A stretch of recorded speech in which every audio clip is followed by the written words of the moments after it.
Сәлем досым, сен 11 сынып бітірген мектеп түлегісің. Және де жоғарғы оқу орнын таңдар алдында сен ол оқу орнының жайлы мағлұмат іздейсің. Бізде YouTube арнасында жаңа жоба. Біз еліміздің ең үздік университеттеріне шолу жасап, сенің талғамыңа сай университет таңдауға көмектесетін боламыз. Сонымен алғашқы бөлім, алғашқы жоғарғы оқу орны.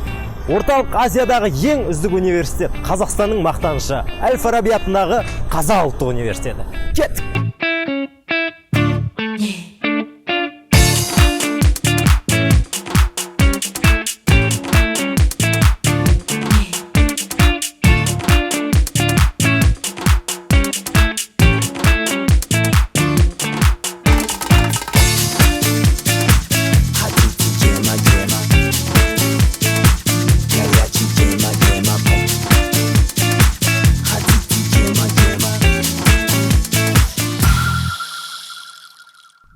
Әл-Фараби атындағы Қазақ ұлттық университеті отандық университеттер ұлттық рейтингісінің көшбасшысы және де QS халықаралық рейтингісінде әлемнің 800 үздік университеттер арасында 165-ші орын алады. Университеттік кампуста заманауи оқу ғимараттары, ғылыми инфрақұрылым, кітапхана, интернет орталығы, фудкорттар, спорт кешені, кинотеатр, керемет студенттерге қызмет көрсету орталығы, студенттер сарайы, студенттерге ыңғайлы жатақханалардан орында беріледі. 16 факультетте 86 мамандық бойынша жоғары білім алу, магистратура мен PhD докторантурада оқуды жалғастыру мүмкіндігі бар. Бұл университеттің тағы бір керемет жері ол жатақханасы. Жатақхана тау бөктерінде керемет табиғат аясында орналасқан. Бұл жерді құдды бір курорт деп алсақ болады. Ал студенттер өздерінің бос уақытында жатақхана ауласына шығып волейбол ойнап, достарымен ән шырқап, уақыттарын өте тиімді әрі көңілді өткізеді. Жатақхананың тағы бір артықшылығы оқу корпустарына өте жақын орналасқан. Ол дегеніміз 9-да болатын сабаққа сіз 8:55-те тұрып, кешікпей бара аласыз. Студентке одан артық қандай уақыт керек? Қазақ ұлттық университетке түскен әрбір студент өзіне ұнаған спорт түрімен айналыса алады.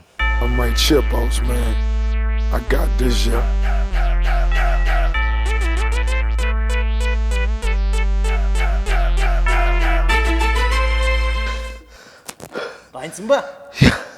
Айт. Бұл университетте бокс үйірмесі де бар екен.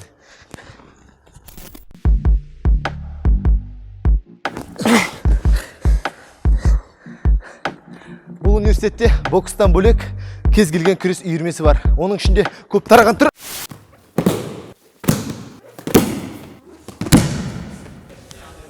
Бұл күрестің аты еркін күрес деп аталады. Құрметті ағайындар, егер еркін күреске қалса болды! Казгу туралы біздер тағы да не білеміз? Бұл керемет студенттерге қызмет көрсету орталығы. Ішінде не бар екенін бірге көрейік. Біздер қазір орталық қолдамыз, яғни бірінші қабатта. Бұл жерде студенттердің сабағына қатысты барлық документацияны жасауға болады.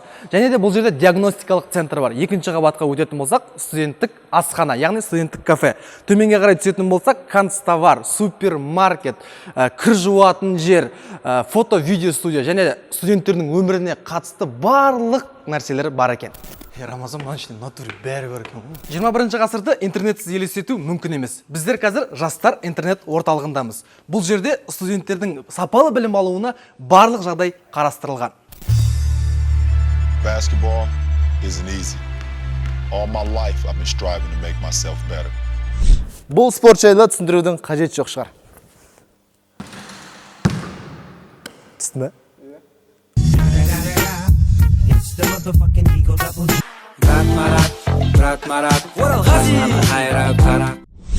Ассалаумағалейкум, Марат аға, қош келдіңіз. Уағалейкум. Сізді бүгін үздік түлек ретінде осы Әл-Фараби атындағы Қазақ ұлттық университетіне үздік түлек ретінде осы жерге шақырып отырмыз. Мен негізі жаңа звондағанда сұрақ қойып терлетеміз деп еді. Мен басқаша түсініп қалыппын. Күн терлетеді. Күн шыжыватыр. Очкимен отыра берейін ба? Любой. Мен негізі шешіп отырсам да болады. Просто ертең өзінше очкимен отыр деп айтып жүрмеңіздер. Өздері айтты.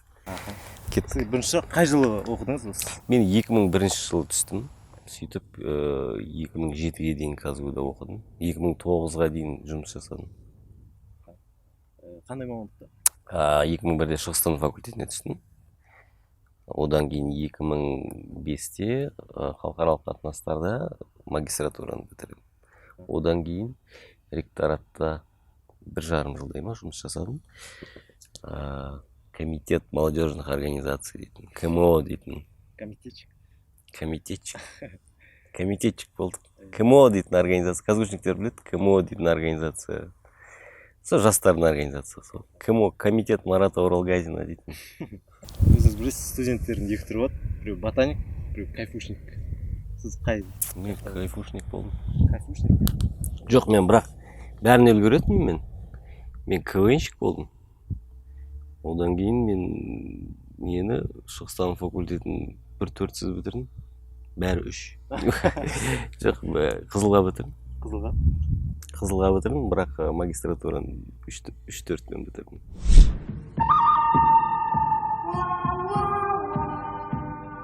Көке, сенде тек біреу қалды ғой, не ойланып отырсың, жарты сағат. Жүршеш бұл.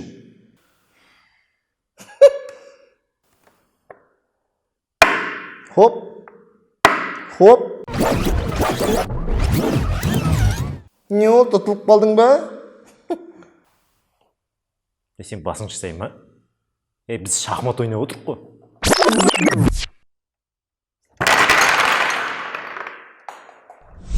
Өнерлі студенттердің киелі мекеніне айналған Өмірбек Жолдасбеков атындағы студенттер сарайы. Ішінде не бар екен, бірге көрейік, жүріңіздер. Бұл студенттер сарайында 2000-ға жуық көрермен сиятын үлкен концерттік зал бар. Студенттерден бөлек бұл жерде Қазақстан эстрадасының жарық жұлдыздары, ал театрлар өз концерттерін береді.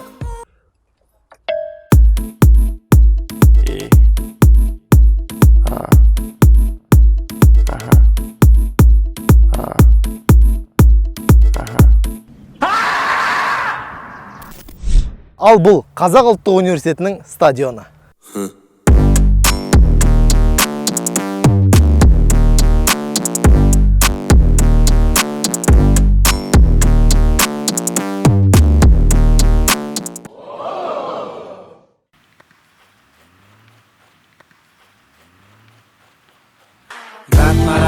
Брат Марат, Оралғазин қайрап қарап.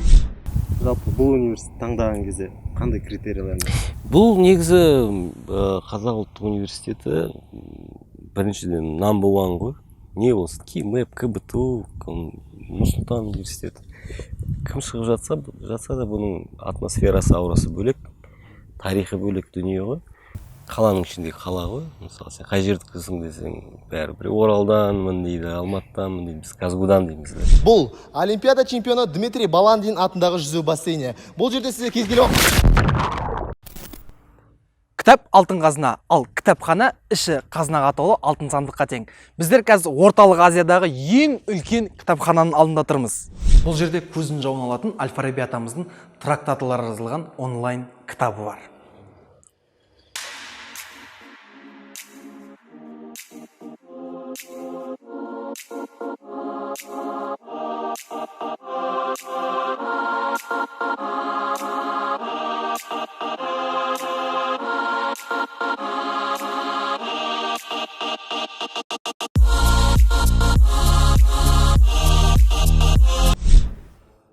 Орташа есеппен бұл кітапханада 2 миллионнан астам кітап бар екен.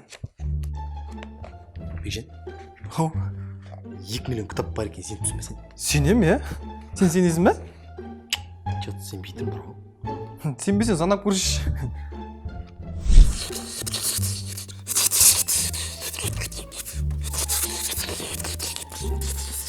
Неше кітапқа келдің?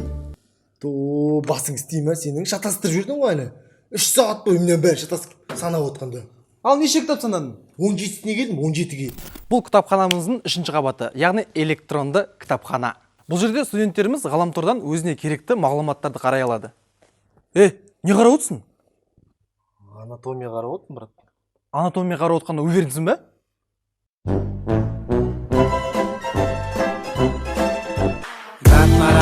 Брат Марат, Оралғазин қайрап қарап. Биыл 11-ші сынып бітіріп жатсаңыз, қайтадан Казгуға түсер ме? Конечно, Казгу. Однозначно Казгу. Жалпы биыл 11-ші сынып бітіріп Казгу университетіне оқуға түсетін студенттерге осы университеттің түлегі ретінде кеңесіңізді айтып кетсеңіз. Кампус қандай атмосфера, сондықтан бұл жерде берілген мүмкіншіліктерді пайдаланып өздеріңізді қайрап сабақтарыңызды оқып өз потенциалдарыңызды жүзеге асыруларыңызды тілеймін. Адамның өзіне байланысты ғой. Адамның өзі қандай болса, адамның өзінің ішкі жан дүниесі мереке болса, өзінің жан жағын мереке жасай алады да. Ал егер ниетің нашар болса, барлығы нашар көрінеді да. Гарвардта оқыса да. Сондықтан Қазақ ұлттық университеті не дегенмен бұл флагман. Осымен сұрақтарымыз тәмам. Сіздермен бірге болған, біздермен бірге болған еліміздің мақтанышы Марат Оралғазин ағамыз көптен көп рахмет. Рахмет. Іске сәт, құрметті талапкер, құрметті абитуриент. Казгу сила!